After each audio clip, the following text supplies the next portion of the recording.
சாதாரண ஆயிலை விட சமையல் டேஸ்டாவும் இருக்கும், ஹெல்தியாவும் இருக்கும். Oscar is always on right track. That is why fast track taxi app உடனே டவுன்லோட் பண்ணுங்க.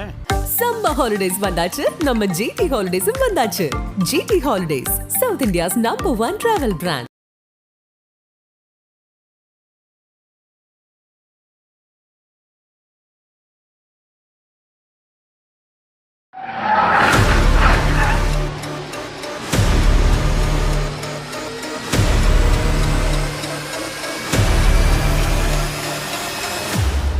This is something I wanted to experience firsthand. I could form my own team, Ajith Kumar Racing.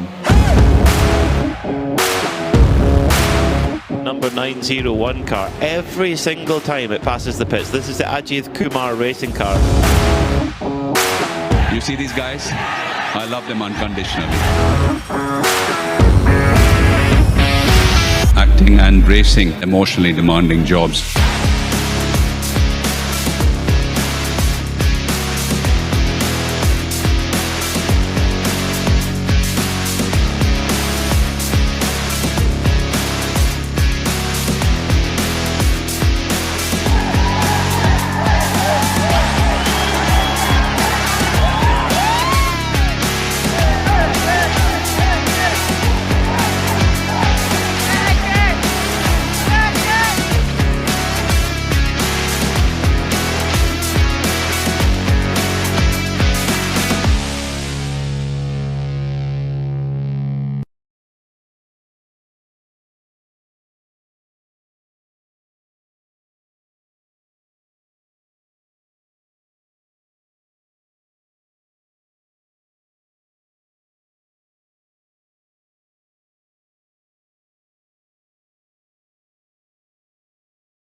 Well, good afternoon and a very warm welcome from the iconic Circuit de Spa Francorchamps for the 7th annual Michelin 12 Hours of Spa. We're about to go qualifying to set the grid for this weekend's action live here on Crevendic Motorsport TV and on RS1, part of the Radio Show Limited network of channels. My name is Peter Mackay. Joining me alongside in our commentary box here at Spa, a very sunny Spa now all of a sudden, is Ben Constanturos. Ben, good afternoon. Good afternoon, Peter. Good afternoon, everybody. So great to be here at Spa Francorchamps, my favourite track in the world, and always wonderful to see a fantastic grid of cars for this second stop of the European leg of the 24H series for 2025.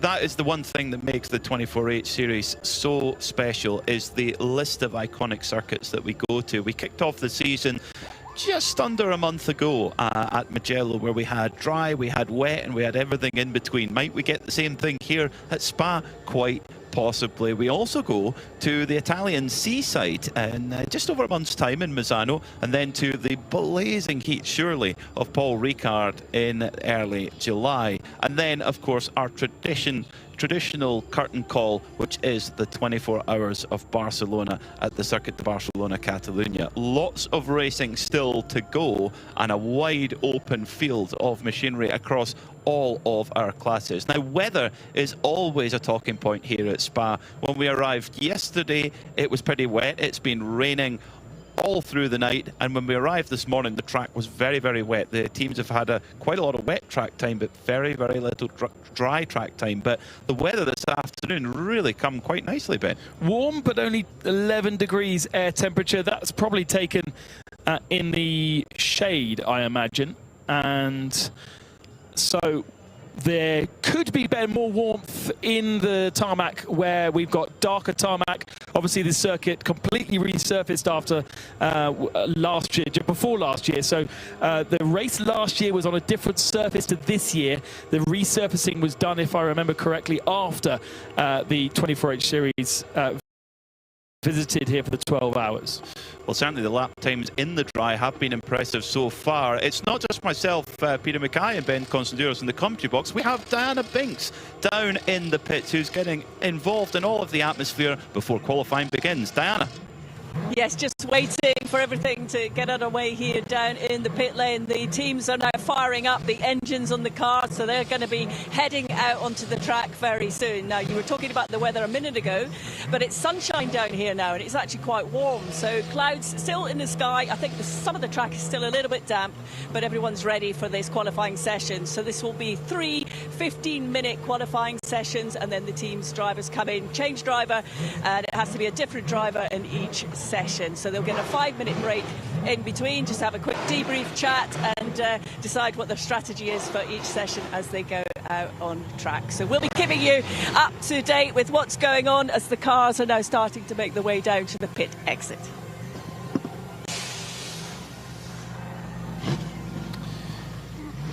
So qualifying here works slightly differently. It is an aggregate qualifying where we have 3 sessions where each team has to put a different driver in for each session, and an average time is taken across the board. In Mugello, we actually had the classes separated out to have their own track time, but whereas today here at Spa we have a much larger circuit, 7 kilometers in length, and there's a little bit more room for everybody. So in general, we can get everybody out there. So you can see TCE cars, we're getting GT3 cars, Porsche Cups. Everybody goes out and gets involved with this first qualifying. Track license allows this circuit to have 91 cars start a race if you wanted to for this particular championship. It grows to up to 160 if you have the likes of the 25-hour Fun Cup. But we could have had up to 91 cars if we so wanted. 110 in practice. That's why with just over 7 kilometers in length, plenty of space in theory for all of these drivers to get themselves a decent amount of space and not be compromised with those different classes. A lot of classes running at around about the same speeds, all of our GT3 cars and our 992 cars, and we only have 4 GT4 cars and a couple of, well, just 2 TCE cars on the entry list and a couple of GTX machines. So not a great deal of change or difference in the speed of the cars. There is one car on our entry list which we say welcome back to, James Collins and Kevin Clark in their BMW M3 E46. Used to be a mainstay of Creventic racing, those cars, but unfortunately as more and more people have got access to the likes of your 992s and your GT3s, people have moved away from the trusty steeds that they used to have. Well, that car actually has a really cool history. This is the 133 JMEC engineering car. James Collins brought it to Barcelona last year, and he had Jimmy Broadbent driving the car with him. And that car is actually, it used to live in Scotland. It was owned by a guy called Ian Bonthrone, who raced it in Scottish Mod Sports and Superlap Scotland Time Attack. So it went from being a Time Attack car to a 24-hour racing car. It's painted very differently. It used to be black, blue and red, and capable of around 53-second lap round knock hill in its guise. I'm sure it's been modified since then, but really cool to see that. Ian Bonthron from Bonthron Security Services in Scotland, he'll be delighted to see his car out there in Spa. So in this first qualifying session, if you have an AM driver, a non-professional driver in your lineup, you have to field them in this session. So the idea being that as we go from session 1 to session 2 and then session 3, the lap times will ratchet up. It also means that the non-professional drivers, they get to enjoy a new set of tyres as well. The same set of Michelin tyres are used for all 3 sessions. The car shouldn't be adjusted throughout these 3 qualifying sessions. Plenty of track time, of course, already been had by many of the drivers. There's been 2 days worth of testing. Unfortunately, from our original entry list, we have lost a couple of cars, and mainly due to Eau Rouge. That has claimed 3 GT3 cars. There was also a prototype that was crashed there a few days ago, and that has meant the withdrawal, particularly, I suppose, of the Come To You Racing Aston Martin. The Works Aston Martin team here for the first time in Coventry. They're so excited to be part of the 12-hour series, and Come To You Racing, I think, only about 60 kilometres away from Spa, their factory, so it was logical that they would be here. But unfortunately, the car that was supposed to have Sergio Sette camera aboard was crashed at Eau Rouge and withdrawn. We also lost an RPM Porsche, but that has been replaced by a second car, and Ajith Kumar, I'm afraid, he binned a Porsche there as well, and is still on the entry list, but has moved garages for this weekend from Baz Kooten Racing. Someone's facing the wrong direction there. Yeah, just coming in between Lecombe and Malmedy. Car just a little bit delayed there. Looks like the number 925. Yes, so that's Van Berlo Motorsport. Yes. There he is, reversing off the road. Whoops, that's run by Baz Kooten, that machine. So should be Marcel in that car at the moment. You don't get a great deal of laps here with only 15 minutes in a qualifying session. It's a long lap around, you know, at the best, you know, be well, in a full dry lap we should see down to maybe 2:15 today. We saw 2:16 in a sort of drying free practice earlier on. So you know, you're only going to get out and get a handful of quick laps in, so you've got to get on with it and get out there and put the lap times. It's such a shame for Come To You Racing with their Aston Martins, Ben, because they came to Dubai with 2 cars and they didn't have the luck at all. And then when I saw them on the entry list, I thought, that's great. The reigning Spa 24-hour winner. Well, yes, also come to this 12 hours of Spa, and yeah, it's just not gone their way. The teams and drivers, they've had a lot of transfer track time, but it's been fully wet all the way through. The only dry running they've had was about half an hour, 45 minutes or so in free practice earlier on. So this is a little bit of a voyage of discovery for many of the drivers. As due to racing, they go to the top of the shop with a 2:25.542,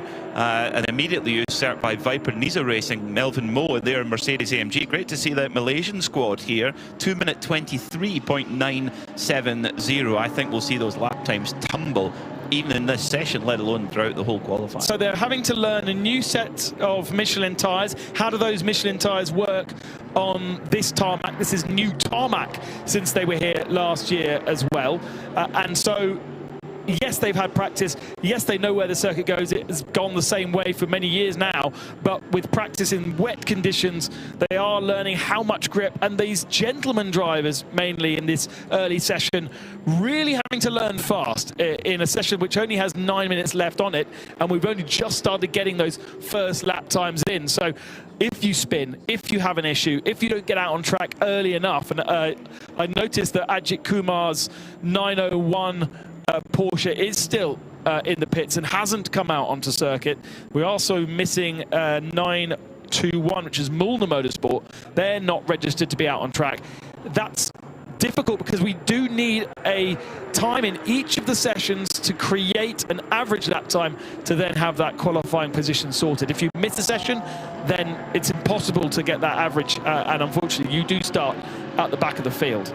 And number 921, Mulder Motorsport, they've got to be one of the favourites to battle in the fight for 992. They were right in the right in the mix all the way through in Mugello, and it didn't quite go their way at the last moment. But that is if they don't get qualifying, that's not good. Now they've got 2 cars, Milner, this weekend, 9:18. In fact, both are showing as they're going out now, of the pits now, but they've left that pretty tight. As Nick Saluski's going to take the 9:18 car out, and Julian Hanses the 9:21. As Alexander Prinz goes to the top of the shop then for Hoffer Racing, 2:18.462. Now we're starting to get some lap times. His second overall in a Porsche 992 Cup car, Fabian Dans, the ungraded driver in the Red Camel Jordan's car, who immediately gets put back to 4th as Herbert's come through with Ralph Bowen. Now this number 91 Herbert car, a little bit different. It's a new evolution of the Porsche GT3R. It's actually running as a prototype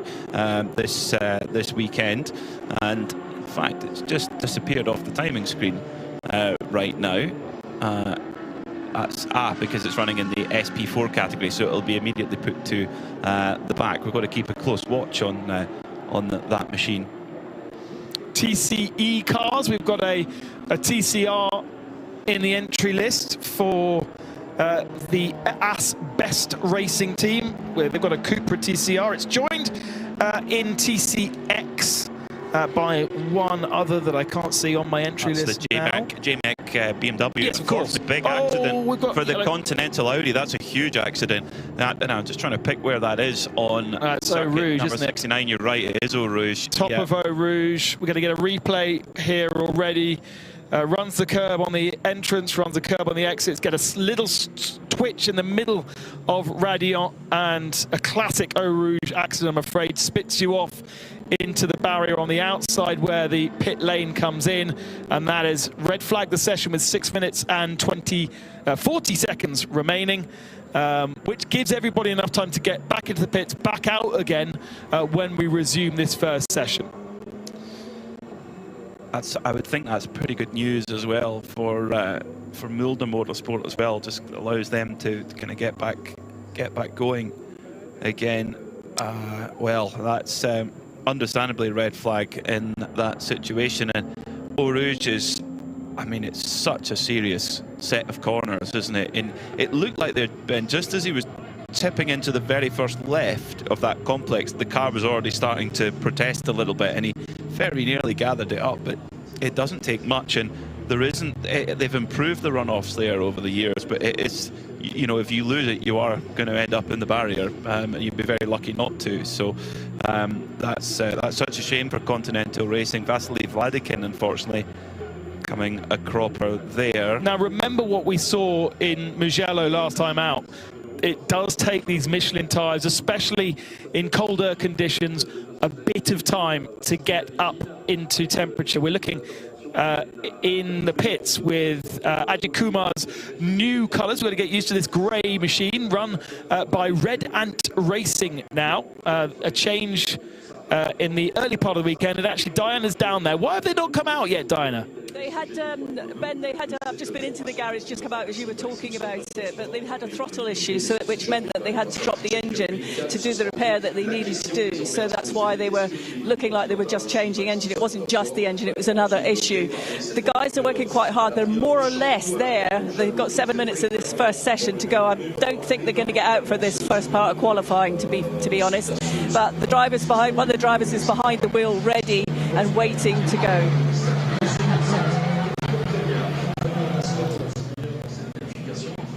Good to see Vladikin jumping out, Vasily Vladikin jumping out of his Audi and into the medical car under his own speed. He was 4th fastest, had just set a 2 minutes 22.301, which was enough for 4th fastest. So actually, I was going to say that perhaps those rear tyres weren't quite up to temperature.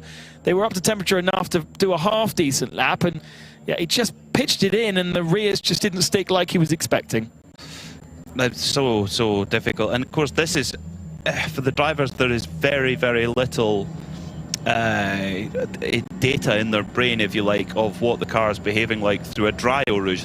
They've had wet Eau Rouge all week, but to understand what you can get to, and you know, having just done a 2 minute 22, you would think that, yeah, it was just getting into the groove there. Hopefully they can get that Audi R8 LMS GT3 repaired. I did see a few Audi Sport Customer Racing jackets at breakfast this morning. So hopefully that means they've got a truck here with some parts and things, and the car's fixable. But you never know. Sometimes it can be a lottery. The car's gone into the barrier rear left side, so the front end of the car should be good.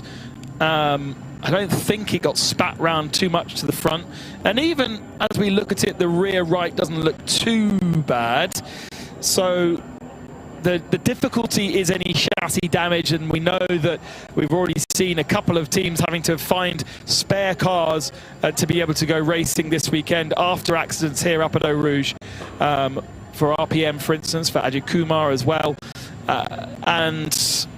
But there are spare cars knocking around. There's lots of teams around this area, and so potentially still an opportunity for Continental Racing, run by Simpson Motorsport, to continue with the weekend. We don't go racing until just before midday tomorrow, so almost 20 hours to be able to rebuild a car and get to the back of the starting grid. And you know, that's one of the great things about Creventic, is just because you've had a big accident here in an official session doesn't mean your weekend's over. They can definitely get themselves back up to speed and enjoy some track time across the weekend.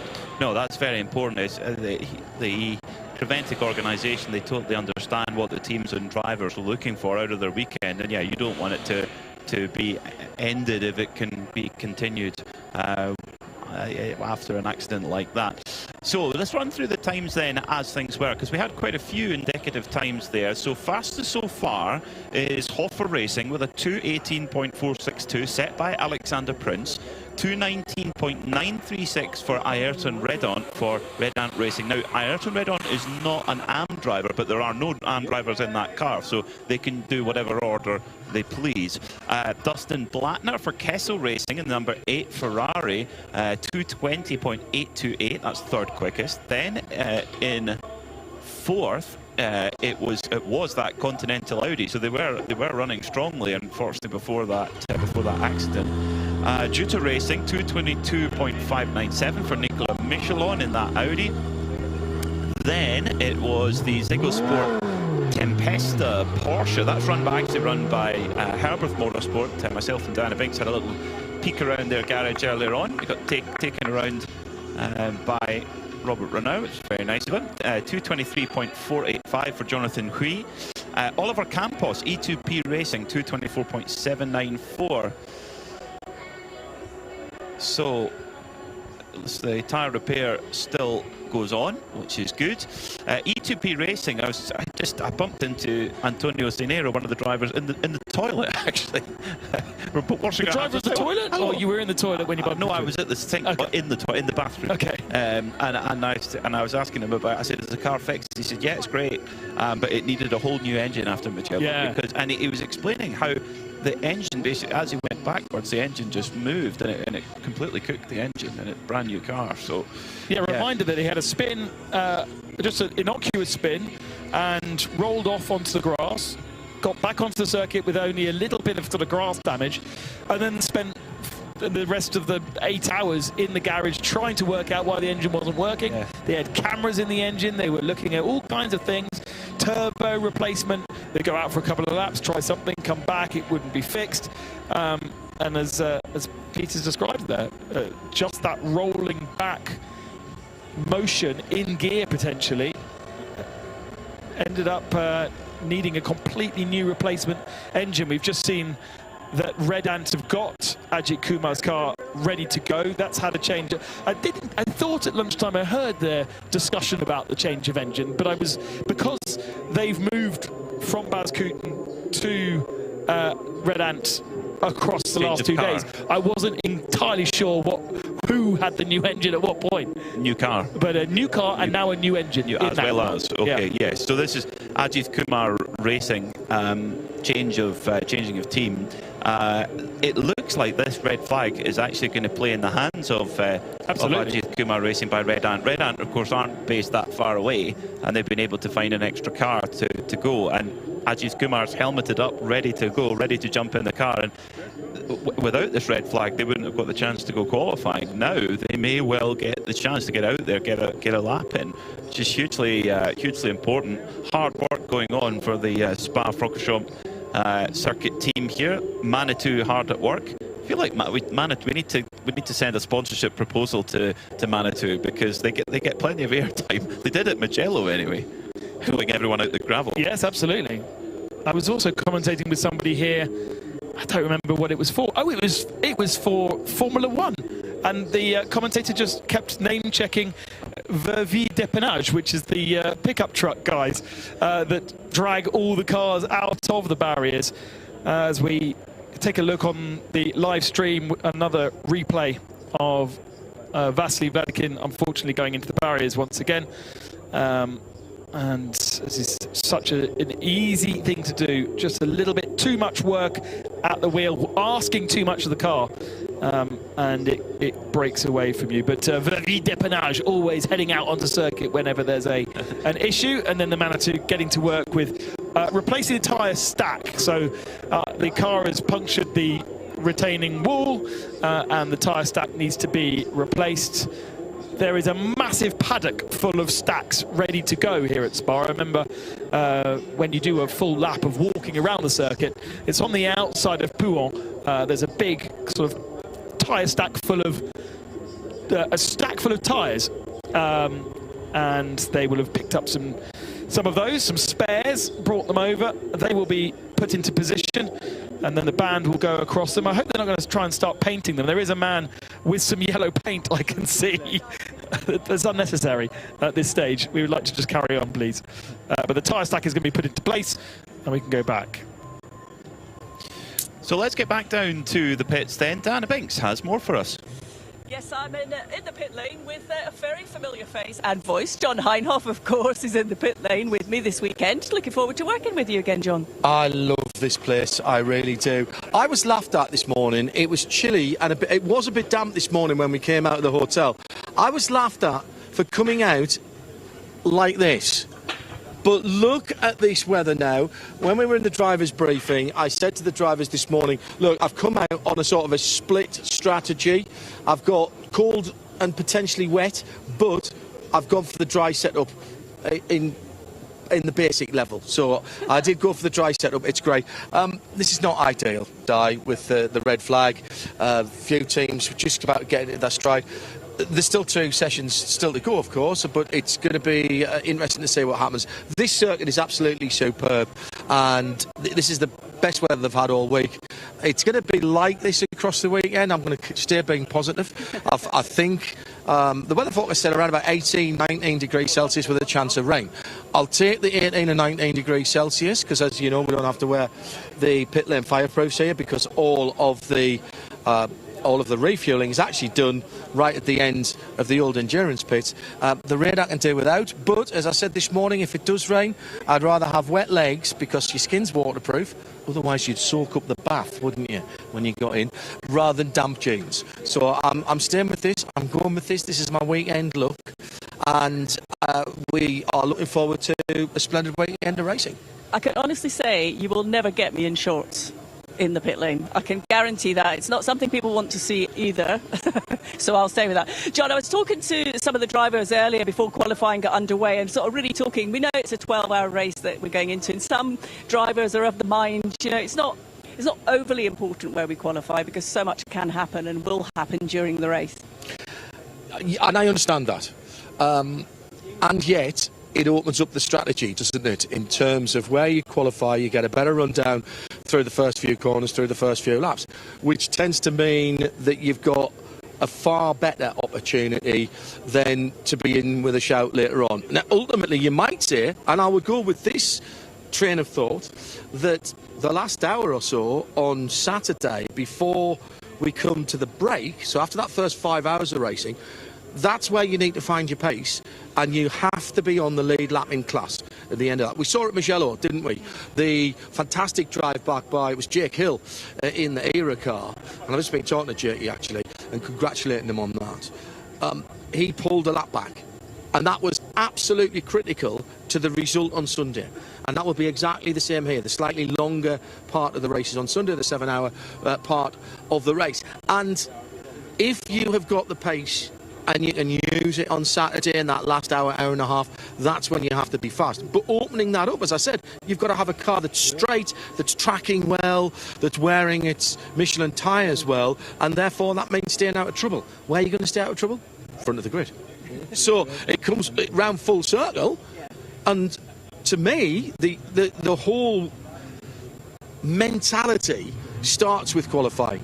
And if you qualify well, it gives you a better idea of where you're going to be. Sounds like we're getting back underway. It does, yeah. They're firing up and they're moving out of the pit lane. So we'll head back to Peter and Ben. Thank you, Di. Thank you, John. A few updates here from the booth. The qualifying 2 and 3 sessions, which will be coming up after this, will be only 12 minutes instead of 15 minutes. Now, that's really quite key because you've got so little time to get out there, and you'll only be able to get 3 flying laps in, maybe 4, possibly. You know, really, by the time you get up there and get the tyres up to temperature and pressure, very, very tricky indeed. There were a few lap times disallowed during that opening spurt of qualifying, which went on for about 8 and a bit minutes or so.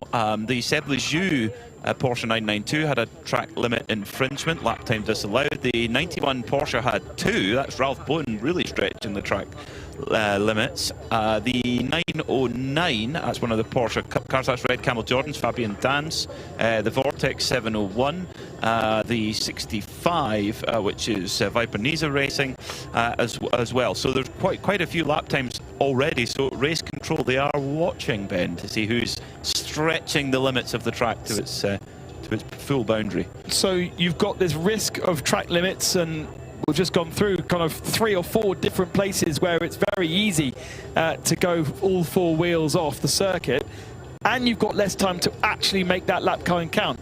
So you've got to be super careful here. If you find yourself off circuit and losing a lap time, you don't have many other opportunities to rectify that situation. They've got to be so careful. For instance, Fabian Dance, we mentioned his really good lap time, didn't we? Got himself up into 2nd at the time, and it would have been good enough for 4th or 5th. Now he has no lap time on the board. Now we have to start afresh. There's about 6 or 7 cars in that situation that either have very slow lap times because that was their warming up lap, or they have no lap times at all. Ralph Bowen, obviously, because he's lost a lap time. Fabian Dance has lost a lap time. Both the Milner Motorsport 992s didn't set lap times.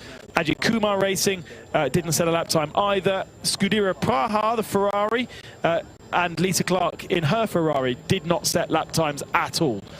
So we are now queuing up at the end of pit lane. Cars have been allowed to be released to go down to the end of the endurance pits. Remember, in Spa, you've got opposite the start and finish line for Formula 1 is the Formula 1 pit lane, and then as you go down towards Eau Rouge on the right hand side, you then have the endurance pit lane.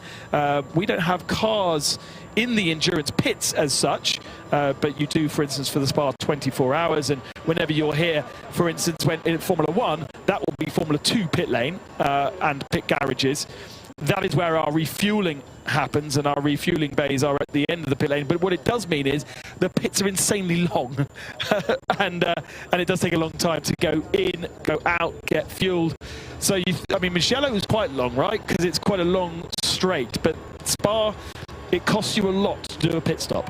And I think that will affect the strategy. You know, we know certain teams have different approaches going whether you pit under a code 60 in the race. That's something that's different here in the Michelin 24-hour series, where we don't have safety cars. We have basically a whole field neutralisation where everybody goes down to 60 kilometres an hour. And at that point, you can come into the pits, and in nearly all cases, you can fill up 25% of your fuel allocation. Some get a little bit more depending on the type of team that they are. But in general, that's what. But you'll still see teams taking that option as often as they can if they're under code 60 to come in and get the pit stops done.